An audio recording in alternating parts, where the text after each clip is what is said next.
నమస్కారం. RTI 9 news కి స్వాగతం.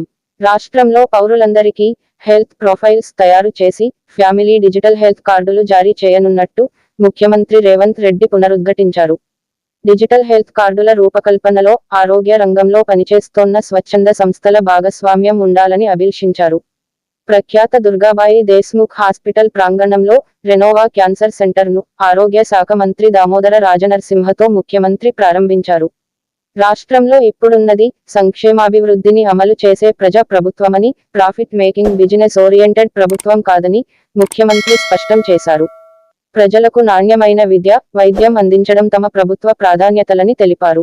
హెల్త్ ప్రొఫైల్ కార్డుల ప్రక్రియలో సహకారానికి సంబంధించి సామాజిక బాధ్యత కలిగిన దుర్గాబాయి దేశ్ముఖ్ మహిళా సభ లాంటి సంస్థలతో త్వరలోనే ఒక సమావేశం ఏర్పాటు చేయాలని సీఎం మంత్రికి సూచించారు.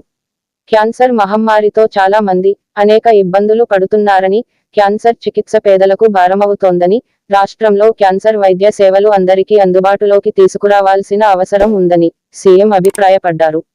దుర్గాబాయి దేశ్ముఖ్ మహిళా సభ, హాస్పిటల్ సేవల విస్తరణపై యాజమాన్యం తీసుకొచ్చిన ప్రతిపాదనలను పరిశీలించి అమలుకు ప్రయత్నిస్తానని ఈ సందర్భంగా ముఖ్యమంత్రి రేవంత్ రెడ్డి తెలిపారు.